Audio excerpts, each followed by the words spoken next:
শুভ সকাল বন্ধুরা, কেমন আছেন সবাই? আশা করি যে যেখানে আছেন সবাই খুব ভালো আছেন এবং সুস্থ আছেন। লাইফস্টাইল উইথ সুতোবার আরও একটি নতুন দিনের ভিডিওতে আপনাদের সবাইকে স্বাগত জানাই। আবারও চলে এসেছি একটা নতুন দিনের ভিডিও নিয়ে। আশা করছি আজকের ভিডিও আপনাদের ভালো লাগবে। আজ দোল পূর্ণিমা, আর চারিদিক থেকেই তো শঙ্খধ্বনিও আসছে, সবাই পুজো করছেন। আজকে পূর্ণিমা 11টা পর্যন্ত রয়েছে, তো আজকে আমিও গোপালকে একটু পুজো দেব। তবে স্নান সেরে পুজো দেওয়ার আগে ঘরের কাজকর্ম করতে হবে। আর প্রথমেই নিচে এসে একটু এনার্জি ড্রিঙ্ক নিয়ে নিলাম, মানে একটু চা খেয়ে নিলাম। আর সকাল থেকেই বেশ সুন্দর হাওয়া দিচ্ছে, তো তাই ব্যালকনিতে দাঁড়িয়ে দাঁড়িয়ে আজকে চাটা খেলাম। আর চা খেয়ে নিয়ে এই যে ঘরের কাজকর্মে লেগে পড়েছি। প্রথমেই বেডটা ক্লিন করে নিচ্ছি, একটুখানি ঝেড়ে পরিষ্কার করে গুছিয়ে নিলাম। আর তারপরে বাকি সমস্ত কাজকর্ম করব। আর আজকে যেহেতু গোপালের পুজো দেব গোপালকে, তো সেই জন্য আর সকালবেলায় গোপালকে ঘুম থেকে ওঠালাম না, একেবারে তাড়াতাড়ি কাজকর্মগুলো সেরে নিই, তারপরে স্নান সেরে একবারে যাব ঠাকুর ঘরে। তো সেই জন্যই পরপর কাজগুলোতে লেগে গেছি। রান্নাঘরটা কালকে রাতে আমি পরিষ্কার করে রেখে দিয়েছিলাম, তবুও সকালবেলা একবার না মুছে নিলেই নয়। আর এই যে ভাতের চালটা ভিজিয়ে দিয়েছি, বেশ অনেকক্ষণই আজকে সময় আছে। ভাতের চালটা ভিজে গেলে বেশ ভাতটাও ভালো হয়, ঝরঝরে খেতে হয়। আর হাজব্যান্ডেরও আজকে ছুটি আছে, আজকে দোলের জন্য ছুটি হোলিতে, তো সেজন্য আর কোনো চিন্তা নেই। সকালে এই বাসি কাজকর্ম না সেরে তো ঠাকুর ঘরে পুজোও দিতে যাওয়া যায় না, সেজন্য পরপর কাজগুলো করে নিচ্ছি। তো এদিকে এই যে খাবার টেবিলটা, ডিনার টেবিলটাও ভালো করে একবার মুছে নিলাম, কেননা ধুলো তো সব জায়গায় পড়তেই থাকে। আর সকালে বাসি ঘর রেখে ঠাকুর ঘরে যেতেও দেখবেন ভালো লাগে না, সেই জন্য আজকে ঝটপট কাজগুলো করে নিচ্ছি। মোটামুটি ঘন্টাখানেক সময়ের মধ্যে আমি সমস্ত কাজ করে নেব। তবে আজকে এক্সট্রা সেরকম কোনো কাজ করব না, যেগুলো রেগুলার যে কাজগুলো, ঘর ঝাড়ু দেওয়া, মোছা, রান্নাঘর পরিষ্কার, এইগুলোই করে নিয়ে তারপরেই ঠাকুর ঘরে যাব। তো এখন ঘরটা ঝাড়ু দিয়ে নিচ্ছি, প্রত্যেকটা ঘর ঝাড়ু দিয়ে নিচ্ছি। আর কি বলুন তো, ওই যে আমার যে ঘরে জল যাওয়ার যে একটা নালি মতো করা আছে, সেইখানে না প্রত্যেক বছর পাখিতে বাসা বাঁধে। তো এবারও দেখছি আবার পাখিতে বাসা বাঁধতে শুরু করে দিয়েছে। তো খারাপও লাগে তাদের বাসাটা ভেঙে দিতে। প্রথমে বোঝা যায় না, ওখানে যেহেতু একটা গার্ড দেওয়া আছে পাথর দিয়ে, সেজন্য বোঝা যায় না।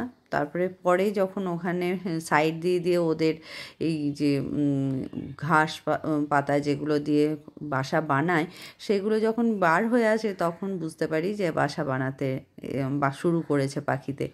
তো ঠিক আছে, কারোর ঘর ভেঙে দেওয়াটা তো মোটেও ভালো নয়।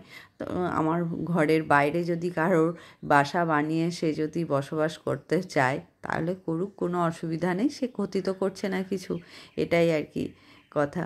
তো সেই জন্যই আমি আর পাখির বাসাটা ভাঙিনি।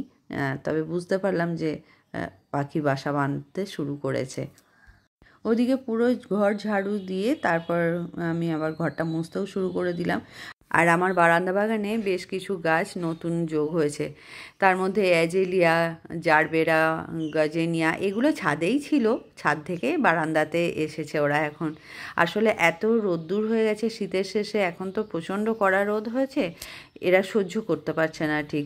পাতাগুলো শুকনো হয়ে যাচ্ছে জল দেওয়ার পরেও। তো দেখলাম যে না, কম মানে ছাওয়াযুক্ত জায়গাতে রাখলেই হয়তো ভালো থাকবে। তো সেজন্যই এই ব্যালকনিতে নিয়ে চলে এসেছি। তো দেখা যাক কতদিন ঠিকঠাক থাকে। তবে এখানে এসে দেখছি অনেকটাই ভালো আছে। আর রোদের তাপটাও এখানে এতটাও বেশি হয় না।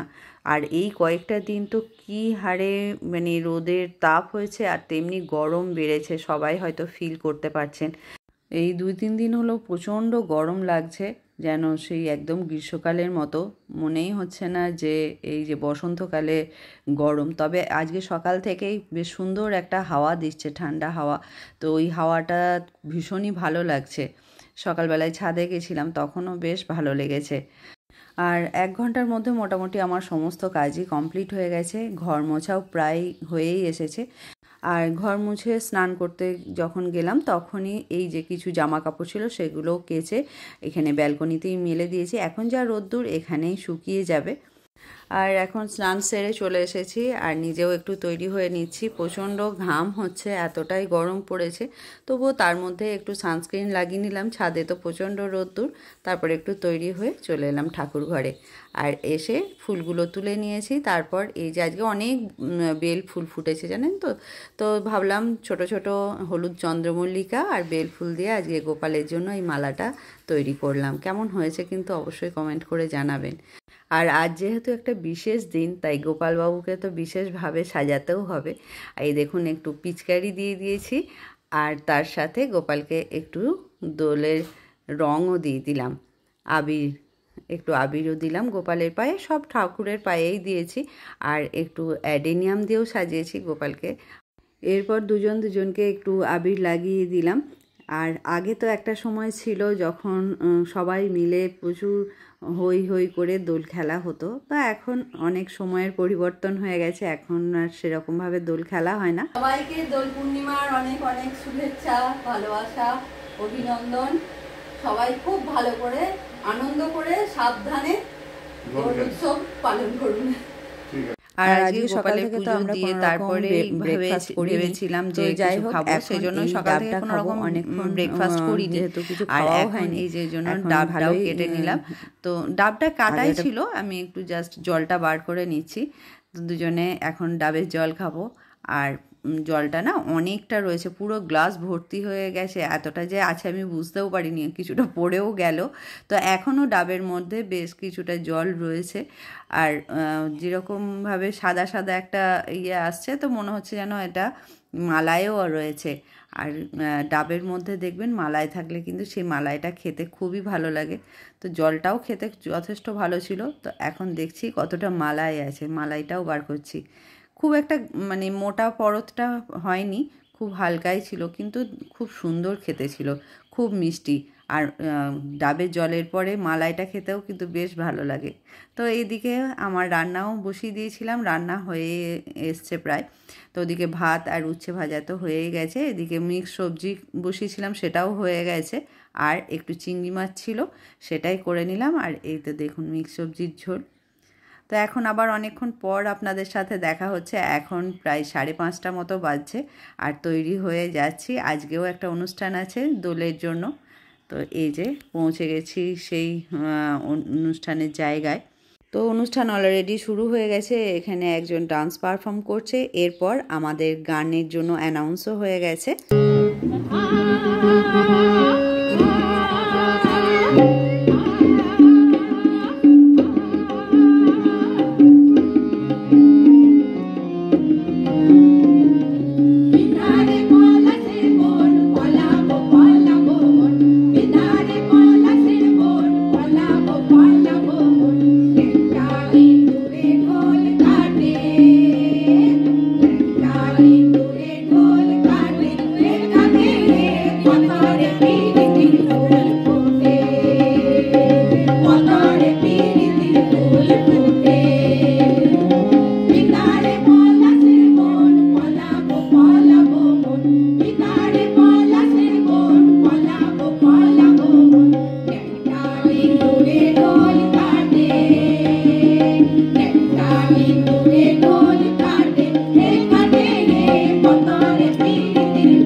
আমরা এখানে সবাই বউ, তাহলে আমরা কি গাই সেটা এখন শুনুন।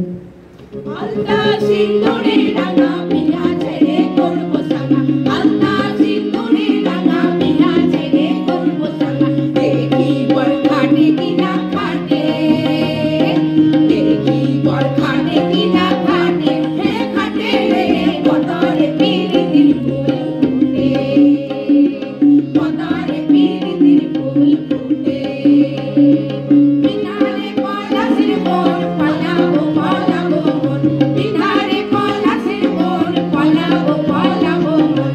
একটা ইঁদুরে দোল কাটে, একটা ইঁদুরে দোল কাটে, হে কাটে রে পতারে পিরিতির ফুল ফুটে, পতারে পিরিতির ফুল ফুটে, পতারে পিরিতির ফুল ফুটে, পতারে পিরিতির ফুল ফুটে।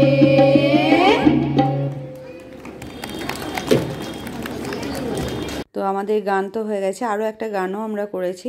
তো যাই হোক, আজকে এই পর্যন্তই, দেখা হবে আবার নতুন ভিডিওতে।